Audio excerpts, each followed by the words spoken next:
සම්මා සම්බුදු සරණයි සුපින්නත් ඔබ සෑම සියලු දෙනාටම ඒ භාග්‍යවත් වූ අරහත් වූ සම්මා සම්බුදු රජාණන් වහන්සේගේ උතුම් ශ්‍රී සද්ධර්මය ලෝකටම sannivedanaya කරන ටීවී දිදුල බෞද්ධ රූපවාහිනී නාලිකාවේ මේ පෙරණීමට උතුම් දායකත්ව සද්ධර්ම දේශනාව ශ්‍රවණය කරන්නටයි ඔබ අප කවුරුත් මේ ආකාරයෙන් සදී පැහැදී සිටින්නේ. සුපින්නතුනි අද දින අප සිදු කළ වූ ගෞරවාන්විත ආරාධනය පිළිගෙන ධර්ම දේශනාව සඳහා වැඩම කොට වදාළ පින්වත් දේශකයන්න් වහන්සේ ගොතටුව චන්දන විහාරයේ විහාරාධිපති මහරගම ශ්‍රී වජිරඥාන ධර්මායතනයේ ආචාර්ය ශාස්ත්‍රපති පූජ්‍යපාද නම කියනට අවසරයි හිඟුරේ පඤ්ඤාසේකර ස්වාමීන් වහන්සේව සාදුකාරයක් නම්වා දෙපා නැමෙද පිළිගෙන සිටිනවා. සාදු සාදු සාදු. සුපින්නතුනේ ධර්ම ශ්‍රවණයට මත්තෙන් මල්වට්ටිය ස්වාමීන් වහන්සේට අතගස්වා ලෝතුරා අමාමෑණී සම්මා සම්බුදු රජාණන් වහන්සේට පූජා කරන හැටියටත් දහත්වට්ටිය ස්වාමීන් වහන්සේට පිළිගන්වා ධර්ම දේශනාව සඳහා උන්වහන්සේට ආරාධනා කරන හැටියටත් සුපින්නත් පිරිසට මතක් කර සිටිනවා. සුපින්නතුනේ අද දින මේ උතුම් සධර්ම දේශනාව සඳහා සදැහැති දායකත්වයෙන් කටයුතු කරන්නේ අංක 83න් 18D ශාන්ත කැතරින් වත්ත හෝකන්තර නැගෙනහිර ලිපිණයේ පදිංචි ප්‍රභාත් ජයවර්ධන මහත්මයා සහ කුමුදු කාපිටිය මහත්මිය ඇතුළු පවුලේ දූතරු පිරිස විසින් පින්වත් දායක පිරිස අරමුණ සඳහන් කරගෙන තිබෙනවා. ධර්මදේශනාවේ ලැබෙන පුණ්‍ය ශක්තියෙන් 2009ක් වූ අප්‍රේල් මාස 5 වන දින දඹදිව කුසනාරානුවරදී අභාවයටපත් මෙන්ඩිස් ජයවර්ධන පියතුමාට පින් පැමිණවීම සහ දැනට සුජීවත්ව සිටින සියලුම දෙනාට නිදුක් නිරෝගී සුවපත් භාවය ප්‍රාර්ථනා කිරීම ආරම්භ කොට ගනිමින් අද දවසේ මේ උතුම් සද්ධර්ම දේශනාව සඳහා සදහවත් පිරිස දායකත්වයෙන් දරනවා. එසේනම් සුපින්නතුනි ශ්‍රද්ධා ශාන්ති කෞලුපයන්පත් විවර කරගනිමින් අප ධර්ම ශ්‍රවණය සඳහා සෝදානම් වෙමු. පින්වත් දේශකයන්න් වහන්සේට මෙතෙන් පටන් ධර්ම දේශනාව මෙහෙවන හැටියට පාද නමස්කාර පූරකව ආරාධනා කර සිටිනවා. ධර්ම ශ්‍රවණයට මත්තෙන් පංචශීලය සමාදන් වීම සඳහා අප කවුරුත් තෙවරක් නමස්කාර පාඨය සජ්ජායනා කරමු. සාදු සාදු සාදු.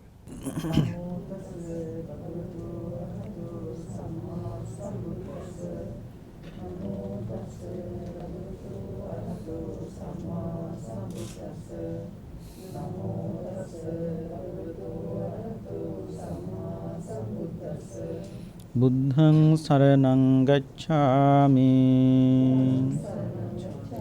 ධම්මං සරණං ගච්ඡාමි සංඝං සරණං ගච්ඡාමි ဒုတိယံ පි බුද්ධං සරණං ගච්ඡාමි ဒုတိယံ පි ධම්මං සරණං ගච්ඡාමි ဒုတိယံ පි සංඝං සරණං ගච්ඡාමි တတိယံ පි බුද්ධං සරණං ගච්ඡාමි တတိယံ පි ධම්මං සරණං ගච්ඡාමි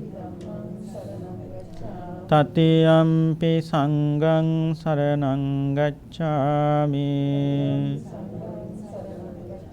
တိ සරණ ගමනං සම්පුන්නං පානාති පාතා වේරමණී සික්ඛාපදං සමාදියාමි අදින්නාදානා වේරමණී සික්ඛාපදං සමාදියාමි කාමේසු මිච්ඡාචාරා වේරමණී සික්ඛාපදං සමාදියාමි මුසාවාදා වේරමණී සික්ඛාපදං සමාදියාමි සුරාමේරය මජ්ජපමා දට්ඨානා වේරමණී සික්ඛාපදං සමාදියාමි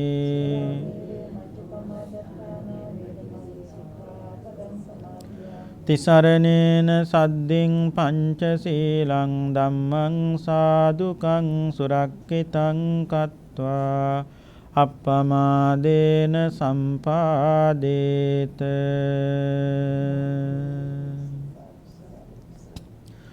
සමන්ත චක්කවාලේසු අත්‍රා ගච්ඡන්තු දේවතා සද්දම්මං මුනි රාජස්ස සුනන්තු සග්ග මොක්ඛදං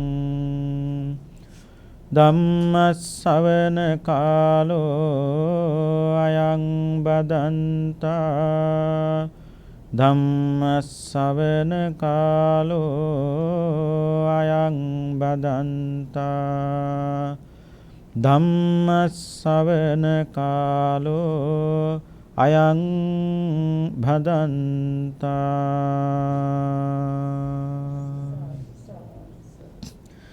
නමෝ තස්ස භගවතෝ අරහතෝ සම්මා සම්බුද්දස්ස නමෝ තස්ස භගවතෝ අරහතෝ සම්මා සම්බුද්දස්ස නමෝ තස්ස භගවතෝ අරහතෝ සම්මා සම්බුද්දස්ස යංච භික්ඛවේ රත්තිං තථාගතෝ අபிසම්බුජ්ජති යංච භික්ඛවේ රත්තිං තථාගතෝ පරිනිබ්බායති ඒතස්මින් අන්තරේ යං භාසති ලපති නිද්දිසති සබ්බං තං තතේව හෝති නෝ අඤ්ඤතාති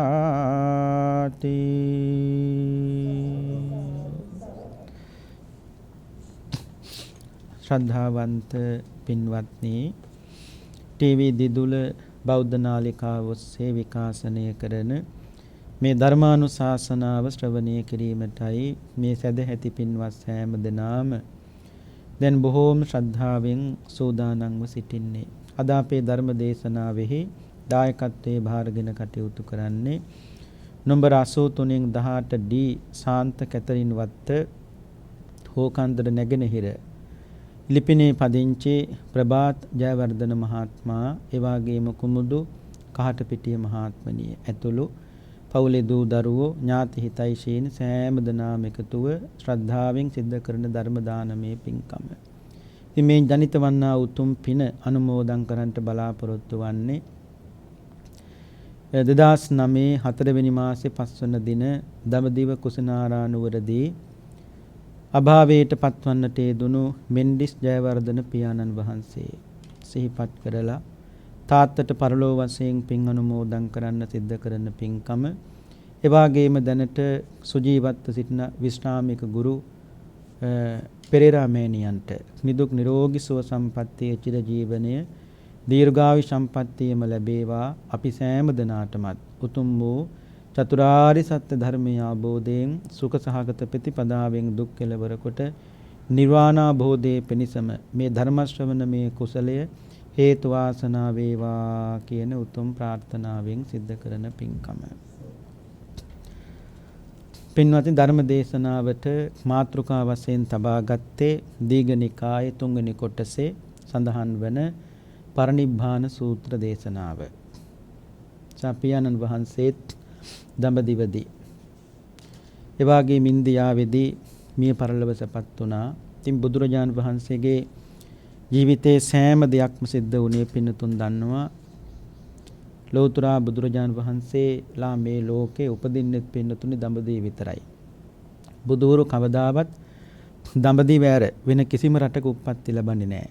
හේතුව තමයි මේ ලෝකේ ලස්සන මිනිස්සු ඉන්න එකම රට ඉන්දියාව. මේ ලෝකේ අවලස්සන මිනිස්සුත් ඉන්න ඉන්දියාවේ. මේ ලෝකේ දුක් විඳින මිනිස්සුත් ඉන්න ඉන්දියාවේ. සැප විඳින මිනිස්සුත් ඉන්න ඉන්දියාවේ. මේ ලෝකේ සල්ලි තියෙන මිනිස්සුත් ඉන්න ඉන්දියාවේ. දුප්පත් මිනිස්සුත් ඉන්න ඉන්දියාවේ. මේ අන්ත දෙක නොවෙනස්ව මේ ලෝකේ රටක් තියෙනවා නම් පින්නතුනි දඹදිව විතරයි. එබඳු රටක විතරයි තථාගත බුදුරවරු මේ ලෝකේ පහළ වෙන්නේ. හේතුව තමයි දැන් අපි හිතමුකෝ දුප්පත් රටක, ඒ කියන්නේ දුක් විඳින මිනිස් රටක බුදු කෙනෙක් පහළ වුණා. ඒ රටේ ඉඳගෙන බුදුහාමුදුරුවෝ සැපයක් ගැන කිය බණ කිව්වට ඒ බණෙන් ඇති වැඩක් නැහැ. හේතුව තමයි බුදු කෙනෙක් යමක් දේශනා කරනවා නම් ඒ දේශනා කරන දේ සත්‍ය වශයෙන් මිනිස්සුන්ට ප්‍රකටව දකින්න තියෙනවා. නැත්නම් මිනිස්සු ඒක පිළිගන්නේ නැහැ. ඒ කියන්නේ ජාති, ජරා, ව්‍යාධි, මරණ මොනතරම් දේශනා කළත් වැඩක් නැහැ. ලෙඩවීමක්, ඒ කියන්නේ ජරාවට පත්වීමක් ගැන කතා කරනව නම් ජරාවට පත්වන මිනිස්සු පේන්න ඉන්න ඕනේ. ව්‍යාධියක් ගැන කතා කරනවා නම් ලෙඩක් ගැන කතා කරන ලෙඩ වෙන මිනිස්සු පේන්න ඉන්න ඕනේ. එතකොටයි මිනිස්සු එක පිළිගන්නේ. පිළිකාරවල ගැන කොච්චර කිව්වත් නැහැ, ගිහිල්ලා තමයි බලන්න ඕනේ. ඒ වගේ තමයි ජාති ජරා ව්‍යාධි මරණ කොච්චර බුදු නෙවෙයි එකපාර සත්බුදුර පහළ වෙලා දේශනා කළත් වැඩක් නැහැ. ඒ தত্ত্বය නැත්නම් දේශනා කරන දේ සත්‍ය වශයෙන් ප්‍රකටව දකින්න තියෙන්න ඕනේ. මරණය ගැන කොච්චර කිව්වත් වැඩක් නැහැ, මැරෙනවා කියලා. මැරෙන මිනිස්සු පේන්න ඉන්නට ඕනේ. ඒ නිසා ඉන්දියාවේ පින්නතුනි ඔය සෑම ජාති, ඒ කියන්නේ දුක, සැප, ලස්සන, අවලස්සන, දුප්පත්, පොහොසත් මේ ආදී වශයෙන් ගත්තාම මේ අන්ත දෙක කවදාවත් වෙනස් වෙන්නේ නැහැ ඉන්දියාවේ. අද උනත් එහෙමනේ. එක පැත්තක් ගත්තොත් ඒ පැත්ත හරීම දුප්පත්. ඒකේ අනිත් පැත්ත ගිහිල්ලා බලනකොට පුදුම සල්ලි තියෙන මිනිස්සු ඉන්නේ. ඒක කිව්වේ දුක් විඳින මිනිසාටක බුදු කෙනෙක් පහළ වෙලා සැපයක් ගැන කී බණ කිව්වට වැඩක් නැහැ. මොකද මිනිස්සු කල්පනා කරනවා දෙයිනේ අපි විඳින්නේ දුක, මේ කතා කරන්නේ සැප ගැනනේ. කෝ සැප විඳින මිනිහෙක් පේන්නවත් නැහැ. ඒකට මිනිස්සු ඒ දහම් පිළිගන්නේ නැහැ. ඉන්දියාවේ එහෙම නැහැ. ඊළඟට මේ සැපය විතරක් ගත කරන ජීවිත මිනිස්සු රටක බුදු කෙනෙක් පහළ වෙලා ඊට ඔක්කොම සැප විඳිනවා. එහෙව් රටක ඉඳගෙන බුදුහාඳුරු දුකක් ගැන කී බණ කියනවා.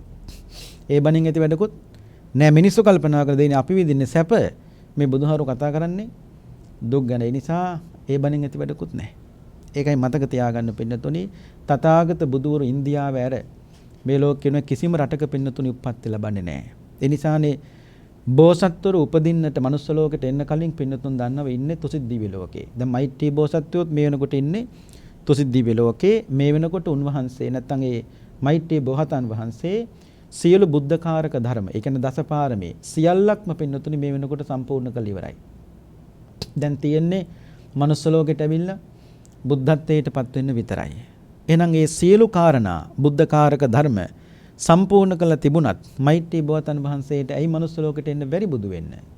පින්නතුන් දන්නවා අපේ ගෞතම බුදුරජාණන් වහන්සේගේ ධාතුන් වහන්සේලා මේ මනුස්ස ලෝකේ තියෙන තාක්කල් මෛත්‍රී බෝසතාන් වහන්සේට මනුස්ස ලෝකෙට එන්න බෑ බුදු වෙන්න.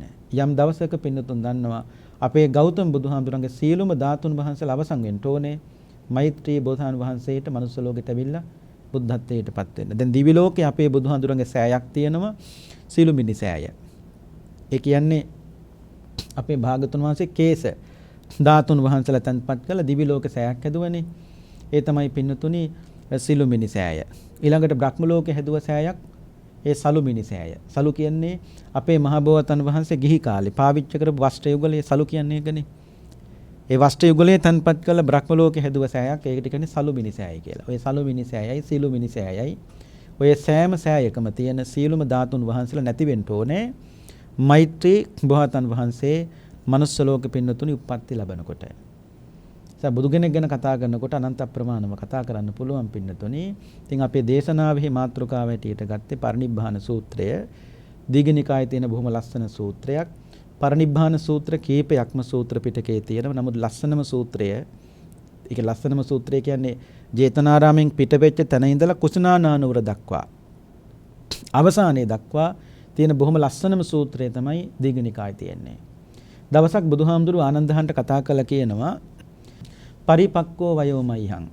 භික්ෂුන් වහන්සේලාත් එක්ක කියනවා මහණනි මම දැන් ගොඩක් වයසයි කිව්වා. පරිත්තං මම ජීවිතං මම ජීවත් වෙන්නේ තව බොහොම ටික කාලයයි.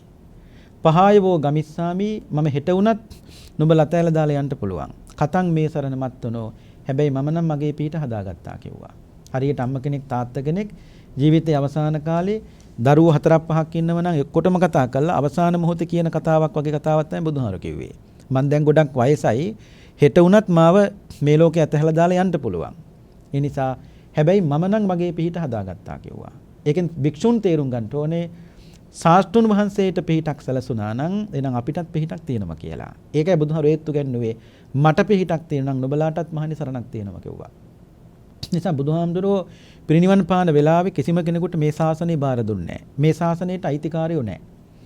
මේ ශාසනය එකම අයිතිකාරයෙක් ඉන්නවා. අයිතිකාරයෙකුට හැටියෙන් ඉන්නේ බුදුහාර දේශනා කරපු ධර්මයේ විතරයි. අයිතිකාරයෝ හිටනම් මේ ශාසනය මෙච්චර කලක් පවතින්නෙත් නැහැ. ඒ නිසානේ බුදුහාරු දේශනා කළේ මගෙන් පස්සේ මේ ශාසනයේ අයිතිකාරයෙක් ඉන්නවා නම් මම දේශනා කරපු ධර්මීයම තමයි කිව්වා. ඒ කියන්නේ පිහිට පිණිස පවතින ධර්මීයම තමයි කිව්වා.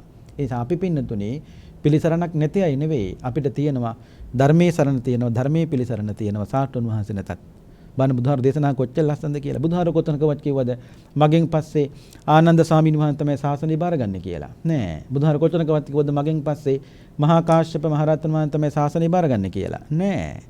බුදුහාඳුරෝ අන්තිම මොහොතේ දේශනා කළේ මගෙන් පස්සේ මගේ ඇවෑමෙන් නුඹලාට සාස්තුන් වහන්සේ බවට පත් වෙන දේශනා කරපු ධර්මයේම තමයි කිව්වා. ඒ නිසා අපිට කවුරු නැතත් පින්නතුනේ ධර්මයේ පිහිට තියෙනවා. ඒ නිසා බුදුහාරු දේශනා කළා මේ හිත කොතනකවත් විශ්වාස කරන්න එපා. ධර්මයේ විශ්වාස කරන්න ඕනේ. මේ හිත ස්වභාවය තමයි පින්නතුනි හිතන තැන්වල රාගයේ තියෙන තැන්වල මේ හිත ලගිනවා. ලැග්ගොත් ලැග්ගම තමයි ආයෙන් එහාට යන්න බෑ. එහෙම තියෙනවනේ. ඒ කියන්නේ අරමුණක් තියෙනව යන්න. නමුත් අරමුණට යන්න කලින් මගදී රාගයක් හම්බුනොත් එතන හිත ලගිනවා. ලැග්ගට පස්සේ එතනින් එහාට යන්න බෑ. අරමුණ කියන එක පින්නතුන් වෙනස් වෙනවා. නිසා බුදුහාමුදුරුවෝ මේ අවසාන මොහොතේ ආනන්දහන්ට කතා කරලා කියන ආනන්දේ අපි කමුකෝ ගිජ්ජකූට පර්වතයට. ගිජ්ජ කියන්නේ ගිජුලිහිනියටනේ. කූට කියලා කියන්නේ පර්වතයට. පින්නතුන් ගියානේ. ඒ පර්වතේ මුදුනේ තියෙනවා පින්නතුන් ගියා දකින්න නැති ගල් කුටියක් තියෙනවා. ඊට පහලින් තව ගල් කුටියක් තියෙනවා. තාමත් තියෙනවා. ඒ ගල් කුටි දෙකම බුදුහාඳුරවන්ටයි ආනන්දහාඳුරවන්ටයි හදලා දුන්නේ කොසල් මහරජුරෝ. ජීවිතයේ අවසාන කාලේ කුසනාන මේ ජේතවනාරාමෙන් පස්සේ බුදුහාඳුර වැඩම කළේ අන්තිම මොහොතේ පින්නතුනි ගිජ්ජකූට පර්වතයට. ඒ වැඩම කළා ඉන්නකොට තමයි අර අජාසත් රජුරවන්ට අදහසක් ඇති උනේ වජ්ජීන් එක්ක යුද්ධයක් කරන්න ඕනේ කියලා. අජාසත් රජුරෝ මේකකෝ වස්සකාරගේ නැමතියට. වස්සකාර ඇමෙතුමාට කිව්වා වස්සකාර මට මේ නිකන් ඉන්නකොට කල්පනාවක් ඇතුණ මොකද්ද කියලා ඇහුවා. මට හිතුණාක වජ්ජීන් එක්ක යුද්ධ කරන්න ඕනේ කියලා. හැබැයි දිනයිද පරදීද කියලා හරියටම කියන්න බෑ. ඒක හරියටම කියන්න පුළුවන් මේ ලෝකේ එකම කෙනා තමයි බුදුහාමුදුරෝ. ඒ නිසා වස්සකාර මේ දිනවල බුදුහාමුදුරු වැඩ ඉන්නේ ගිජ්ජකූට පර්වතේ. මම ගියොත් ලොකු පිරිසක් යන්න වෙනවනේ. ඒ නිසා නුඹ ඇමතියෙක්නේ. සුළු පිරිසක් ගියාම ඇති. අහන් එන්න බුදුහාමුදුරුවන්ගෙන් මම වජ්ජීන් එක්ක යුද්ධ කළොත් දිනයිද පරදීද කියලා. වස්සකාර ගැනත් යමක් කියන්න ඕනේ. වස්සකාර කියන්නේ පින්නතුනි දවසක් මහා කච්චායන මහරහතන් වහන්සේ පින්නතුනි ගිජුකුළු පවුවෙන් පල්ලෙහාට බහිනකොට යම්කිසි අපවාදයක් කළා. මොකද නිකන් ඔබ වහන්සේ නිකන් වඳුරෙක් වගේ නිකන් පොරවගෙන ඔය වගේ අමුතු කතාවක් කිව්වා. අමුතු කතාවක් කිව්වා. ඉතින් බුදුහාඳුරන්ට ආරංචි වෙලා බුදුහාඳුරෝ කිව්වා වස්සකාර ඔය කතාවේ තරම් හොඳ නෑ භික්ෂුවකටනේ. ඔය අවලාද ඔක්කොම කළේ. ඒ නිසා මේ කරුණාකර සමාව ගන්න කිව්වා. වස්සකාරගේ දින උද්දච්චකමට සමාව ගත්තේ නෑ. උදාහරණයක් හැබැයි ඔය අපවාද කරලා අන්තිමට දැන් වඳුරෙක් වෙනවා කියලා කිව්වේ. ඔබටත් කවදා දවසක වඳුරෙක් වෙලාම තමයි උපදින්න වෙන්නේ කිව්වා. බුදුහාරන් කතා දෙකක් නෑනේ කිව්වොත් කිව්වමයිනේ. මේ මොනසෙට පස්සේ මතක් වුණා බැරි වෙලාවත් වඳුරෙක් වෙලා ඉපදුනොත් එහෙම. බැරි වෙලා වඳුරෙක් වෙලා ඉපදුනොත් එහෙම බුදුහාරු කියන්නේ වඳුරෙක් වෙලා තමයි අන්තිමට උපදින්න වෙන්නේ කියලා. ඒ නිසා සමාව ගන්නකො සමාව ගත්තෙත් නෑ. වස්සකාර කරපු දේ තමයි මුළු සවැත් නුවර පුරාම් පින්නතුන් හිටෙව්වනේ ගස්.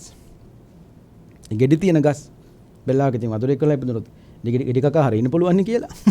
ඒ වඩත් කලා වස්සකාර. ඉතින් නිසා ඒ වස්සකාර තමයි මේ අජාසත් රජුරු මේ යවන්නේ බුදුහාඳුරු ගාවට ගිහිල්ලා අහන් ඉන්නේ කිව්වා මේ වජ්ජේනේක යුද්ධ කළොත් දිනද පරදීද කියලා. ඒ අනකොටත් පින්නතුණි ආනන්ද හාඳුරුව මේ වටාපත අරගෙන බුදුහාඳුරුවන්ට පවන් සලනවා.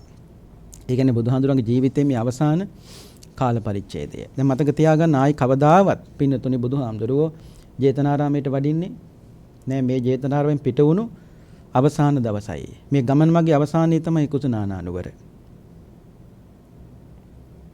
තාත්ත නැතුණෙත් එහෙදිනේ කුසනානානුවර. අවසාන ගමන් මග කුසනානුවර. ඉතින්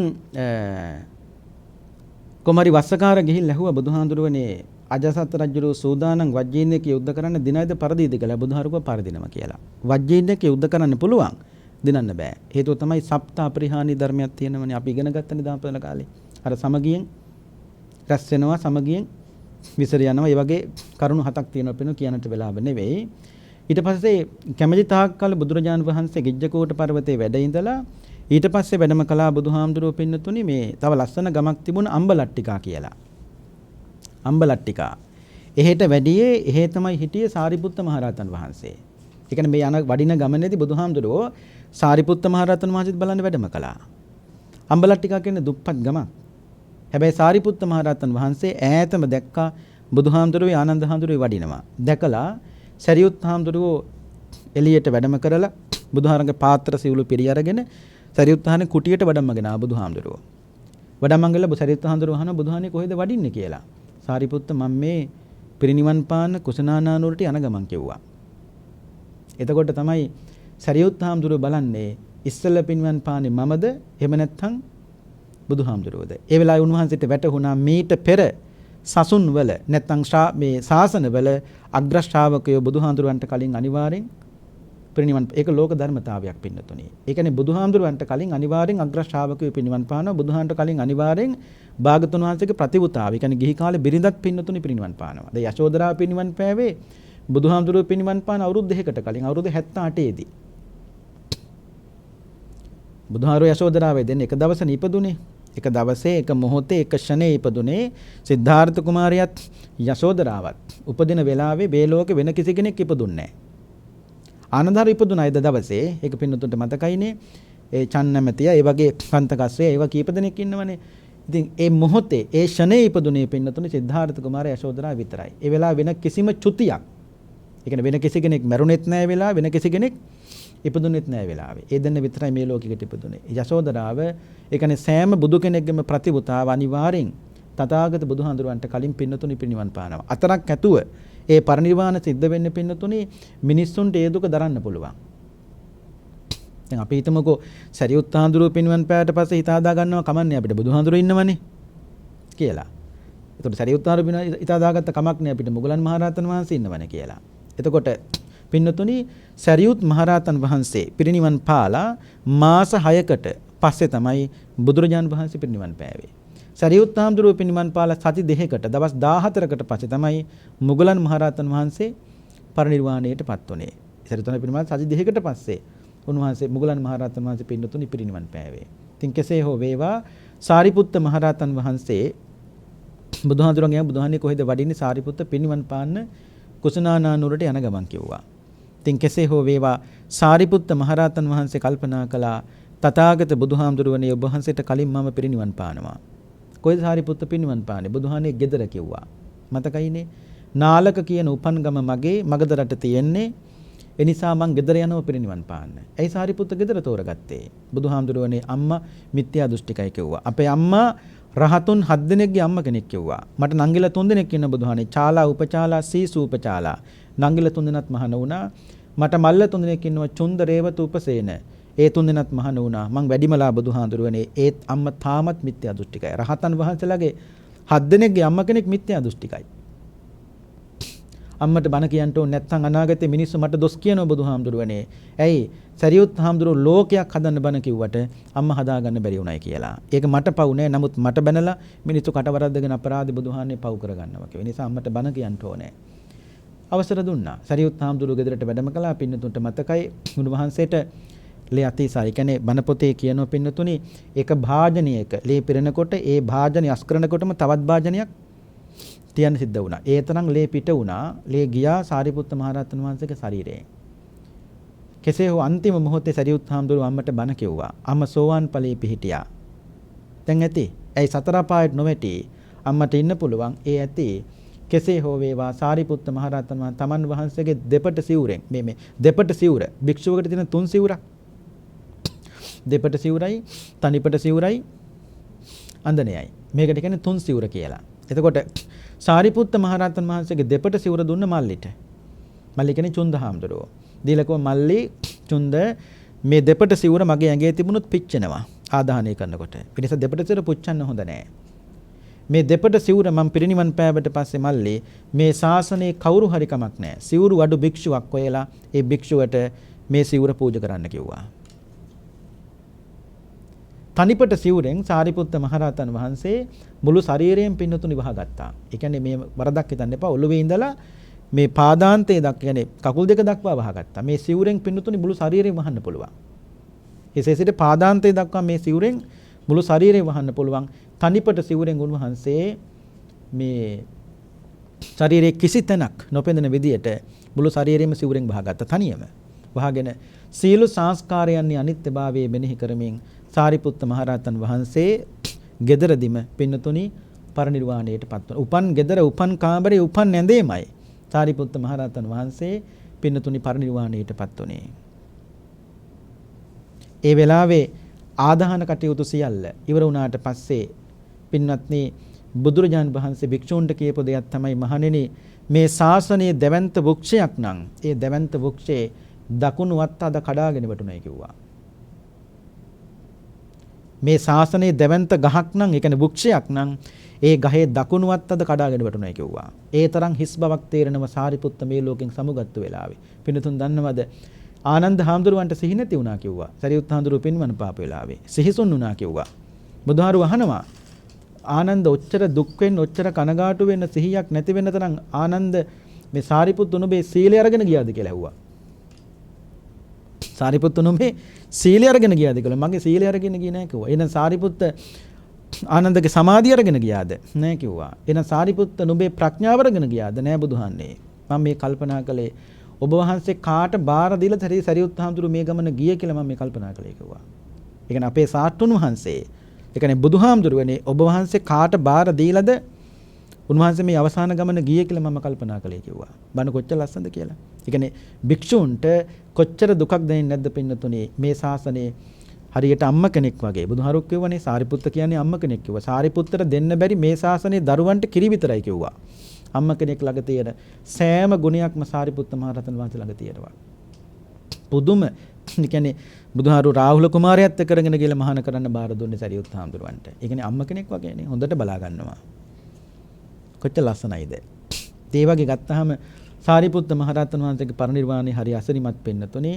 උන්වහන්සේ පිරිනිවන් පෑවට පස්සේ ඒ සියලු කටයුතු අවසන් කරලා දැන් ඔන්න ගමන් මඟ බලන්නකෝ ජේතනාරාමයෙන් ගිජ්ජකූට පර්වතයෙන් අම්බලට්ටිකාවට සරියුත් හාමුදුරුවෝ බලන්න අම්බලට්ටිකාවෙන් ඊට පස්සේ බුදුහාමුදුරුවෝ වැඩම කළා. තව ලස්සන දුප්පත් ගමක් තිබුණ පින්නතුනේ නාදිකා කියලා.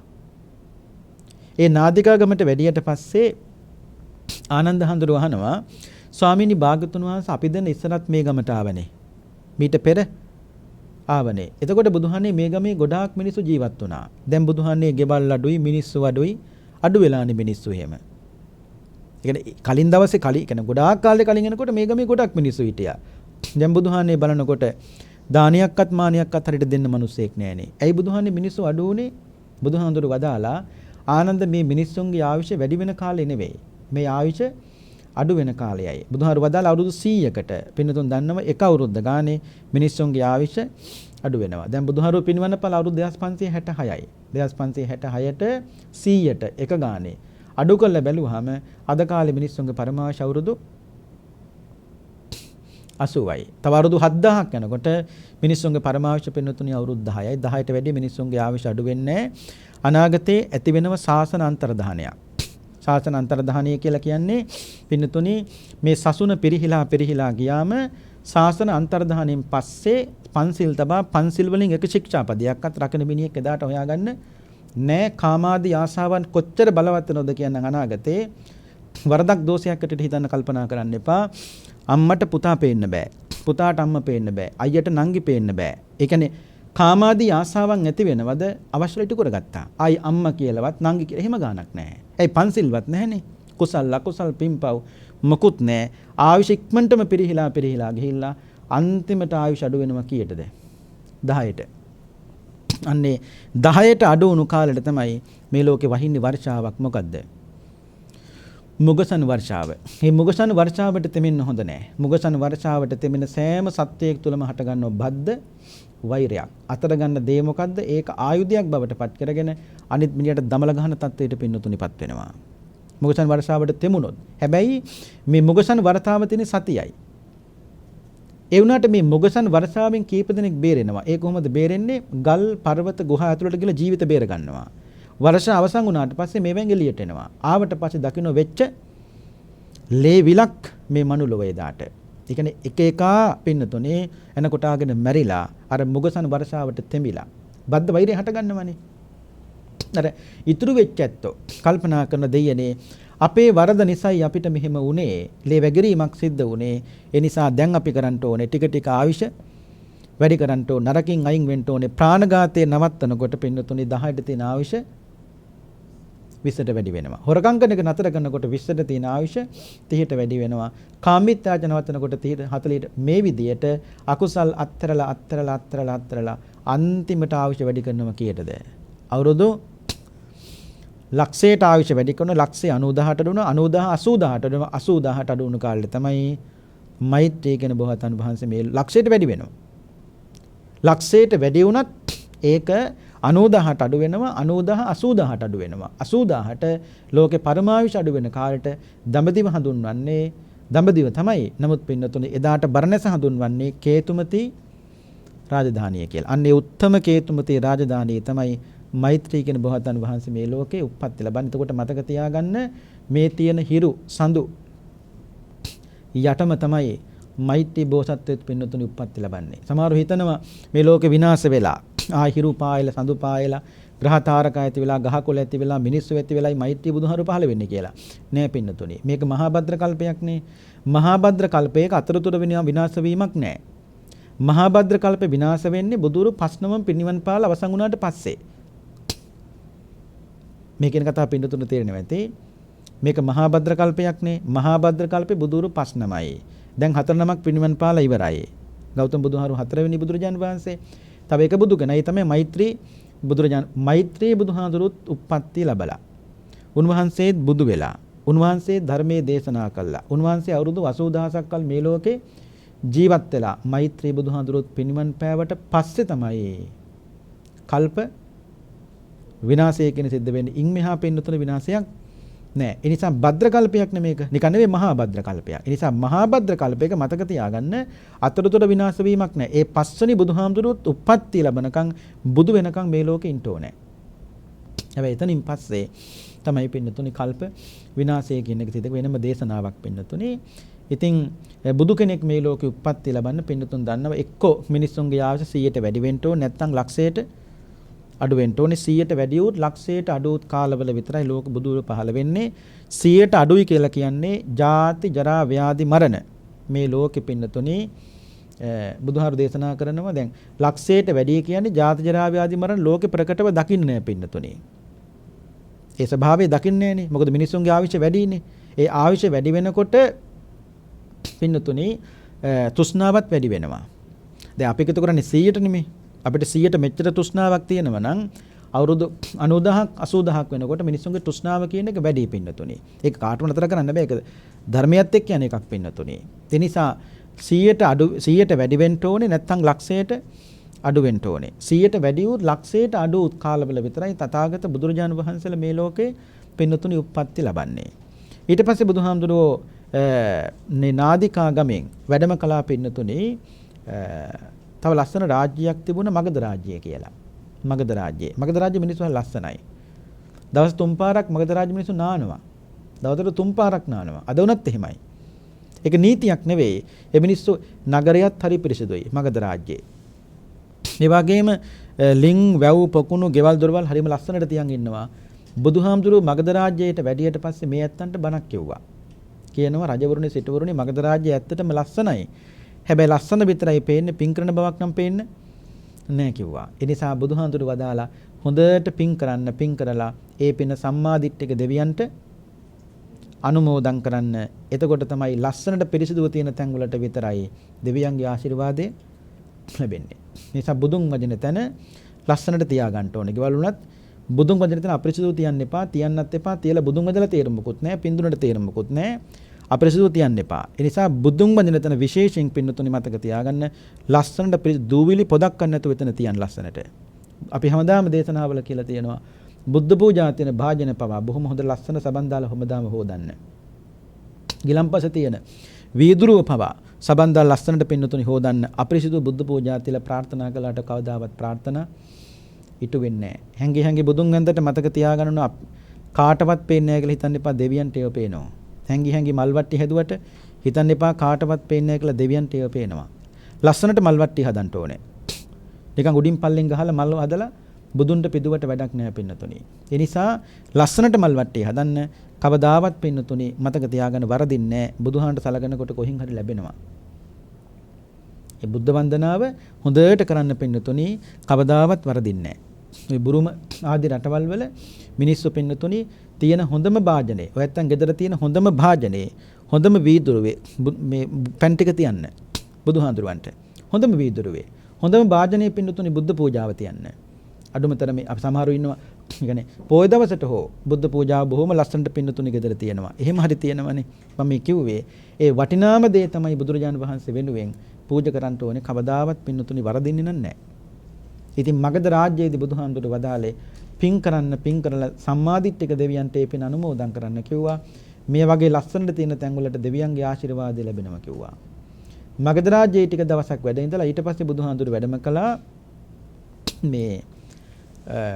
මේ අතරින් පතර කියන්නේ දිග දේශනාවක් නිසා පෙන්නතුනි චාපාල කියන චෛත්‍යස්ථානයට. ඒ චාපාල චෛත්‍යස්ථානයට වඩිනකොට බුදුරජාණන් වහන්සේ ආනන්දහන්ට කියනවා ආනන්ද සතර ඉද්ධිපාද වඩව බුදු කෙනෙකුට ආරාධනා කළොත් කල්පයක් වුණත් වැඩ ඉන්න පුළුවන් කිව්වා. නමුත් ඒ ආරාධනාව කරන්න ආනන්දහන්ට බැරි වුණා. අපි හිතමු මෙහෙම ආනන්දහන්තුරු ආරාධනා කළා බුදුහාඳුරන්ට කල්පයක් වැඩ ඉන්න කියලා. බුදුහාරුත් ආරාධනා බාරගත්තා. එහෙනම් මෙලහකටත් ඒ කියන්නේ තාමත් බුදුහාඳුර මේ ලෝකේ වැඩ ඉන්නවද නැද්ද?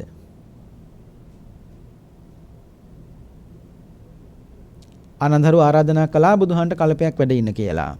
බුදුහාරුත් ආරාධනා බාරගත්තා. එහෙනම් මෙලහකටත් මේ තාමත් බුදුහාඳුර මේ ලෝකේ නෑ. වැඩ ඉන්න බෑ පින්නතුනි. සමහරව හිතනවා අපරාධي ආනන්දහට බැරි වුණේ බුදුහන්ට ආරාධනා කරන්න. එහෙම කළා නම් මෙලහකටත් බුදුහාරු මේ ලෝකේ ඉන්නවනේ කියලා. එහෙම ඉන්න බෑ. එතන කල්පය කියන්නේ මතක තියාගන්න එදාට තියෙන පරම ආයුෂයි. ඒ කියන්නේ 120 නේ. 120. එතකොට 120 නේ බුදුහන්ට බැරි වුණේ. ආනන්දහරු ආරාධනා කළත් නැතත් එක බුදුහාමුදුරු අවුරුදු 90න් හරි 100න් හරි 110න් හරි 120න් හරි මෙලහකටත් බුදුහාමුදුරු පින්වන් පාළි ඉවරයි. නැතුව එහෙම බුදු කෙනෙකුටවත් පින්වතුනි එදාට තියෙන පරමාවශ ඉක්මව ජීවත් වෙන්න බෑ. එහෙනම් දේශනා ධර්මයෙන් වැඩකුත් නැහනේ. බුදුහාරු දේශනා කරන අවශ්‍ය මෙච්චරයි කියලා ඒ අවශ්‍ය ඉක්මව බුදු කෙනෙකුට ජීවත් වෙන්න බෑ පින්වතුනි. එදාට තියෙන පරමාවශයට කියන්නේ අවුරුදු 120ට බුදුහාරු යටත් වෙන්න ඕනේ. අවබෝධ කරගත්තේ ධර්මයේ බුදුහාරු තමයි. නමුත් අවබෝධ කරගත්තට උන්වහන්සේට සිද්ධ වුණේ ධර්මයට යටත් වෙලා ජීවත්. ඉතින් අවබෝධ කරගත්ත උත්තම බුදුහාමුදුරන්ට සිද්ධ වුණේ ධර්මයට යටත් ජීවත් වෙන්න. අපි ගැන මොන කතාවද පින්නතුනේ? තිනිසා ඒක හොඳට තේරුම් ගන්න ඕනේ. සතර ඉද්ධිපාද වඩපු කෙනෙකුට. ඒ කියන්නේ ඡන්ද, චිත්ත, විරිය, විමර්ශ. ඡන්ද කියන්නේ කැමැත්තනේ, චිත්ත කියන්නේ සිතනේ, විරිය කියන්නේ කායික මානසික, වීරය, විමර්ශා කියලා කියන්නේ බුද්ධිය. සතර ඉද්ධිපාද වඩපු කෙනෙකුට තමන්ගේ හිත තමන්ට ඕන ආකාරයට පාලනය කරන්න පුළුවන්. සතර ඉද්ධිපාද වඩපු කෙනෙකුට තමන්ගේ හිත තමන්ට ඕන ආකාරයට පාලනය කරන්න පුළුවන්. දැන් අපි වැඩ කරන්නේ හිතට ඕන විදියටනේ. දැන් හිත ඉල්ලන්නේ මොනවද? අපි අනිවාර්යෙන් අරන් දෙනවා. ඒක රාගය වෙන්නත් පුළුවන්, දේශය වෙන්නත් පුළුවන්. අපි අරන් දෙනවා. එතකොට අපි වැඩ කරන්නේ හිතට ඕන විදියට. නමුත් ධර්මය අවබෝධ කරගත්තොත් උත්තමයන් වහන්සේ වැඩ කරන්නේ හිතට ඕන විදියට නෙවෙයි. හිත ඒ කියන්නේ තමන්ට ඕන විදියට තමන් වහන්සේ හිත හදාගත්තා. ඒක ලස්සනයි ඒක. ඒ කියන්නේ මේ හිත ඉල්ලන හැම දෙයක්ම අරගෙන යන්න දෙන්නේ. දෙන්න එපා. අරන් දෙන්න එපා කියන්නේ මොකද? හිත ඉල්ලන්නේම රාගයේ තියෙන දෙයක්මයි. ඒ නිසා දැන් සමහරු ඉන්නව පින්නතුනි අතීතයේ කායික වශයෙන් විඳපු කාමය සිතින් අදින වර්තමානයට. එතන සතුටු වෙනවා. ඒ සතුටු වෙන්නෙත් මොහොකටවත් නෙවෙයි දුකට. ඔයත් අතීතයේ කායික වශයෙන් කාමයක් වින්දනේ. ඒ විඳපු කාමයේ අතීතයට යන්න දෙන්න. ආයි ඒක සිතින් වර්තමානයට අදින්න එපා. ඒව දැන් හිතන්නත් එපා. වැඩකුත් නැහැ. මොකද අතීතයට යන්න තියෙන කාමයක් දැන් මොකද සිතින් වර්තමානයට අදින්නේ? ඒ වර්තමානයට ඇදලා සතුටු වෙනවා. හැබැයි ඒ සතුටු වෙන්නේ මොකේදද? දුකට. එහෙනම් දුකට සතුටු වෙන කෙනා දුකෙන් මිදෙයිද? දුකෙන් මිදෙන්නේ නැහැ. කාමයේ කියන එක අතීතයේ දුක් සහිත නම් ඕක සිතින් අමුතුවෙන් වර්තමානයට ඇද්දේක ලමු සතුටක් තියේ ඕකේ. නේ? දන්නවනේ කාමයේ අතීතයේ දුක් සහිතයි කියලා. ඒ දුක් සහිත කාමයක් අතීතයට ගියපු කාමයක් දැන් ඔන්න හිතින් අජුන වර්තමානයට. ඒක වින්ද ඉවරයි. ඒ කායික වශයෙන් දැන් වින්දනේ ඒක. ඒක ඉවරයි. ආයි අදින්න එපා සිතින් වර්තමානයට. ඇද්දොත් මතක තියාගන්න වර්තමානයේ තුල නූගත් අෂ්ටෝතවත් පුතඥන පුජ්‍යලයා ඒ ගැන සතුටු වෙනවා. හැබැයි සතුටු වෙන්නේ දුකට. දුකට සතුටු වෙන කෙනා කවදාවත් දුකෙන් මිදෙන්නේ නැහැ. ඒ කියන්නේ අතීතයේ යන්න තියෙන හේතුවක් අදින වර්තමානයට ඇදලා වර්තමානය තුල හේතු හදනවා. හේතු හදනකොට වර්තමානයේ තුල අනාගතයේදී ඵලයකුත් හැදෙනවා. ආන්නිත හේතුඵල ධමයක් කිව්වේ ඒකනේ. හේතුව හැදෙනකොට හරිය ඵලය හැදිලා ඉවරයි. ඒ වගේ තමයි මේ කුණු ගොඩ ලබන්නත් අපි අතීතයේ හේතු හැදුවනේ. හේතු හදපු නිසානේ කුණු ගොඩක් හම්බ වුනේ. මටත් තියෙන කුණු ගොඩක්, ඔයයන්ටත් තියෙන කුණු ගොඩක්. මේක රත්තරන් රෙදි මුතුමනි මොකක්වත් නැහැ. මේක කුණු ගොඩක් නේ. ඒ නිසා අතීතයේ හේතු හදපු නිසායි දැන් කුණු ගොඩක් ලැබුණේ.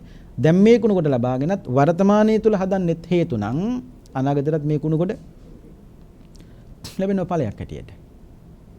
මොකටද මේක? නේ ඇති වැඩකුත් නැහැ. මේ ලෝකේ දෙයක්කුත් නැහැ.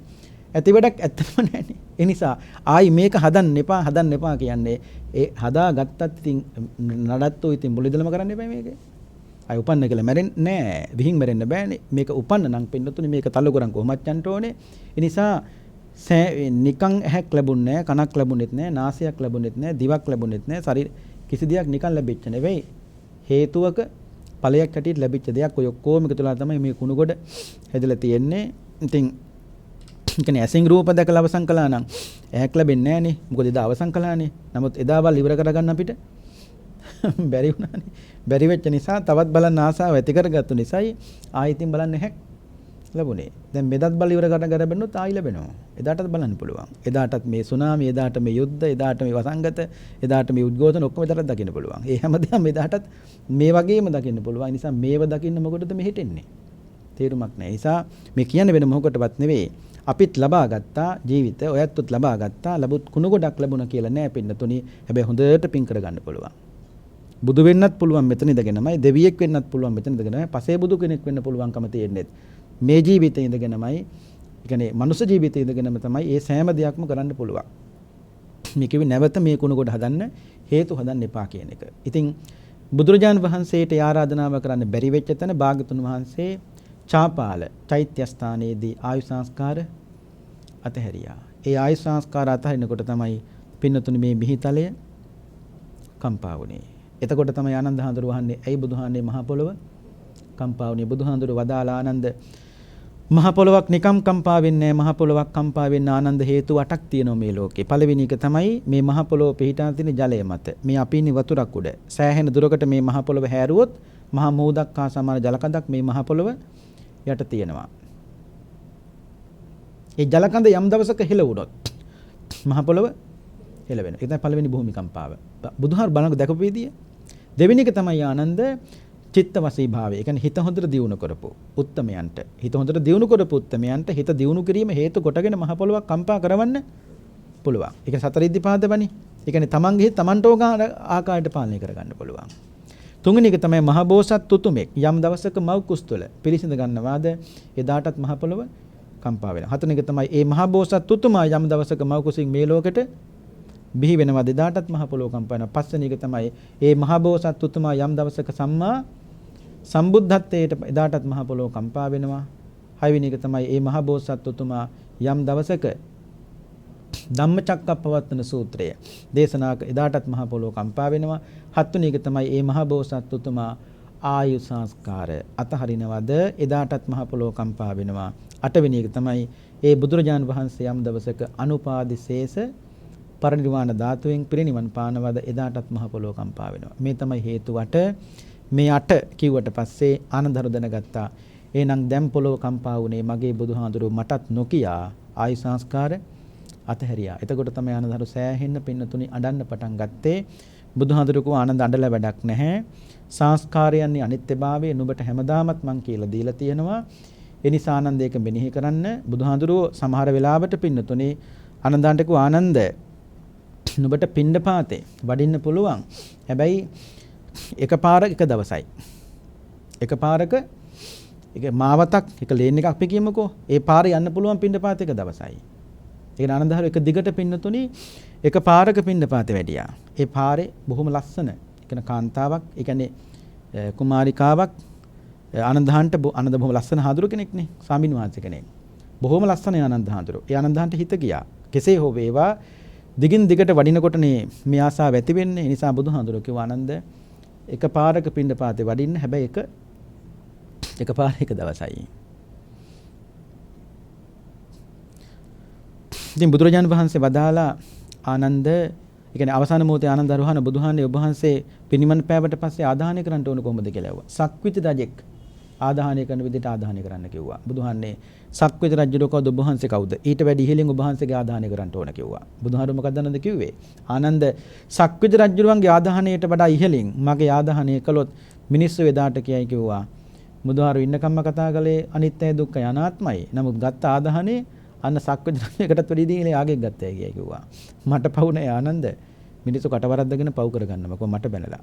සක්විති රජුගේ ආදාහනයට වඩා පහළින් භාගතුන් වහන්සේගේ ආදාහනය ගත්තොත් එදාට මිනිස්සු කියයි කිව්වා සක්විති රජුව තනවත් බුදුහාඳුරු වටින්නේ නැහැ කියලා. ඒ කතා දෙකම අහන්න තියන්න එපාකෝ. ඒ නිසා ආනන්ද සක්විති රජෙක් මරණයටපත් වුණාට පස්සේ කරන පළවෙනි දේ තමයි මුළු ශරීරයේ 500 වතාවක් කප්පුලුන් වලින් මේ ශරීරය ඔතනවා. ඔතලා සඳුන් තෙල් භාජනයක දමලා තැම්පත් කරලා සඳුන් ඒකෙන් ගොඩ ඒක අරගෙන සඳුන් වලින් විතරක් දරසයක් හදලා තමයි සක්විති රජුගේ දේහය ආදාහනය කරන්නේ.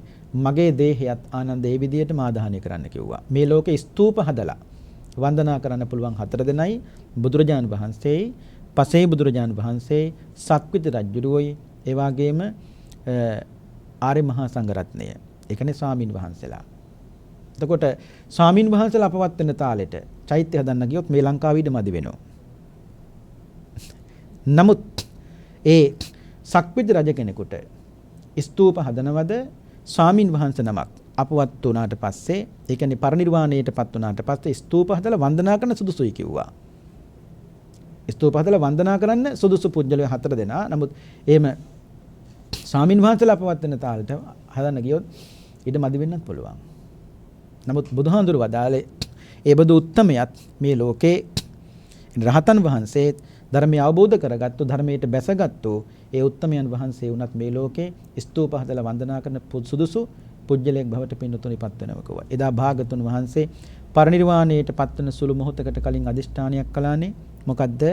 මම ජීවත් වුණේ නැත්නම් මං බුද්ධත්වයට පත් වෙලා මිනිස්සුන්ට බුදු කෙනෙක් හැටියට දකින්න පුළුවන්කම ලැබුණේ අවුරුදු 45යි. මේ කුසනානානවරදී මේ සිද්ධ වෙන සිද්ධිය අවුරුදු 45යි. ඒ නිසා මාගේ පරිනිර්වාණයෙන් පසු ධාතුන් වහන්සේලා ඒක ඝන බවටපත් නොවේවා, තැන් තැන් වලට විසිරියේවා කියලා අපේ බුදුහාඳුරු අදිෂ්ඨාන කළා. ඒ අදිෂ්ඨානය අනුව තමයි අපේ බුදුහාඳුරන්ගේ ධාතුන් වහන්සේලා තැන් තැන් වලට විසිරුනේ. ද්‍රෝණ බ්‍රාහ්මණය ද්‍රෝණ 8කට අපේ භාගතුන් වහන්සේගේ ධාතුන් රජවරු 8 දෙනෙකුට පින්නතුනි බෙදලා දුන්නා. එයින් කෝලී වංශේ වැසියන්ට ලැබුණු ධාතු දෝණේ තමයි අද රුවන්වැලි මහා සෑය පින්නතුනි තැන්පත්ව තියෙන්නේ. ඒක කියන්නේ ද්‍රෝණයක් පමණ ධාතුන් වහන්සේලා තැන්පත් කළා හදලයි දහද තැන්පත් කළා රුවන්වැලි සෑය හැදුවේ. ඒ කෝලී වංශේ ඒ කියන්නේ බුදුහාරෝ පිනිවන් පාන කොට අදිෂ්ඨාන 5ක් කළා. ඒ පහෙන් එකක් තමයි අනිවාර්යෙන් භාගතුන් වහන්සේගේ ධාතු වහන්සේලෙන් කොටසක් අනිවාර්යෙන් රුවන්වැලි මහා සෑය පින්නතුනි තැන්පත් විය යුතුයි. ඒක වෙන කාටවත් අයිති නෑ.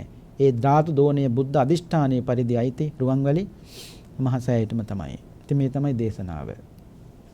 මේ ඉගෙන ගත්තේ පරිනිබ්බාන සූත්‍රය. මේක දිග සූත්‍රයක් වෙන්නත්. නමුත් කෙටියෙන් මේ කරුණු ටික පැහැදිලි කළේ මේ පැයට. ඒ නිසා මේ දේශනාව ශ්‍රවණීය කිරීමෙන් පහළ කරගත්තා වූ බුද්ධාලම්මන ප්‍රීතියෙන් ජනිත කරගත් උතුම් පුණ්‍ය කුසල් බලයෙන් පින්වත් සෑම දිනාගේම සිත් තුළ බුදුරජාණන් වහන්සේ කෙරෙහි බුද්ධාලම්මන ප්‍රීතිය දියුණු වේවා.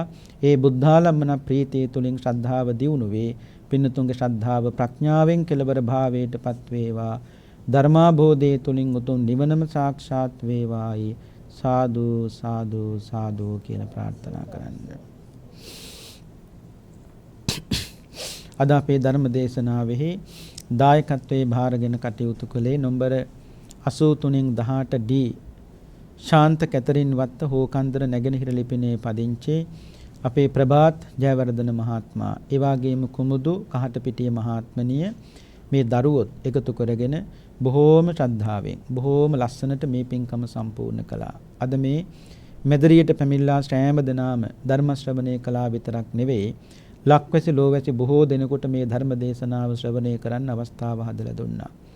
මේ රැස් කරගත්තා උතුම් පින 2009 4 වෙනි මාසේ 5 වෙනි දින දඹදිව කුසනානා නුවරදී අභාවයට පත්වන්ට යෙදුණු මෙන්ඩිස් ජයවර්ධන අපේ ආදරණීය තාත්තට පියාණන් වහන්සේට මේ පින් අනුමෝදන් වේවා.